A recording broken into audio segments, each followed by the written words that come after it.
27ତମ ବାର୍ଷିକ ଅଷ୍ଟମ ପ୍ରହରୀ ନାମ ସଂକୀର୍ତ୍ତନ ଯଜ୍ଞ ଅନୁଷ୍ଠିତ। ବାଲେଶ୍ୱର ଜିଲ୍ଲା ଖଇରା ବ୍ଲକ ତୁଡ଼ିଗଡ଼ିଆ ଡାଲଙ୍ଗ ପଞ୍ଚାୟତ ଡାଲଙ୍ଗ ଗ୍ରାମରେ ପ୍ରତିବର୍ଷ ପରି ଏବର୍ଷ ମଧ୍ୟ ଅଷ୍ଟମ ପ୍ରହରୀ ନାମ ସଂକୀର୍ତ୍ତନ ଯଜ୍ଞ ହୋଇଥିଲା।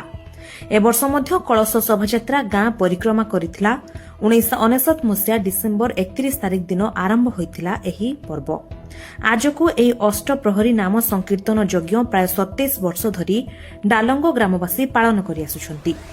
ଅଷ୍ଟମ ପ୍ରହରୀ ନାମ ସଂକୀର୍ତ୍ତନ ଯଜ୍ଞ ଦେଖିବା ପାଇଁ ଅଞ୍ଚଳରେ ବହୁ ଜନସାଧାରଣ ସମାଗମ ହୋଇଥିଲେ।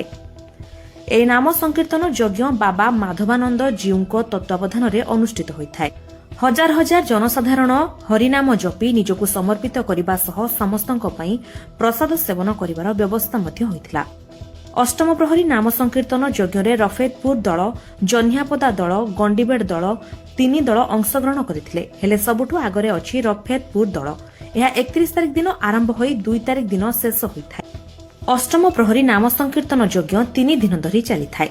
ସଭାପତି ଶ୍ରୀଯୁକ୍ତ ଲିଙ୍ଗରାଜ ପାଣିଗ୍ରାହୀ, ଉପସଭାପତି ଶ୍ରୀଯୁକ୍ତ ବସନ୍ତ କୁମାର ସାହୁ, ସମ୍ପାଦକ ଶ୍ରୀମାନ ରମାକାନ୍ତ ପାଢ଼ୀ, ସଭାପତି ଶ୍ରୀଯୁକ୍ତ ଲିଙ୍ଗରାଜ ପାଣିଗ୍ରାହୀ, ଉପସଭାପତି ଶ୍ରୀଯୁକ୍ତ ବସନ୍ତ କୁମାର ସାହୁ, ସମ୍ପାଦକ ଶ୍ରୀମାନ ରମାକାନ୍ତ ପାଢ଼ୀ, ସହ ସମ୍ପାଦକ ଶ୍ରୀମାନ ମନୋରଞ୍ଜନ ପାଢ଼ୀ, ସ୍ୱେଚ୍ଛାସେବୀ ସଂଗଠନର ସଦସ୍ୟ ଓ ସଦସ୍ୟା ଏବଂ ଅଷ୍ଟମ ପ୍ରହରୀ ନାମଯଜ୍ଞ କମିଟିର ଯୁବକ ଏବଂ ଡାଲଙ୍ଗ ଗ୍ରାମର ଗ୍ରାମବାସୀମାନେ ଉପସ୍ଥିତ ରହି ଶାନ୍ତି ଶୃଙ୍ଖଳାରେ ଅଷ୍ଟମ ପ୍ରହରୀ ନାମ ସଂକୀର୍ତ୍ତନ ଯଜ୍ଞରେ ଯୋଗଦାନ କରିଥିଲେ।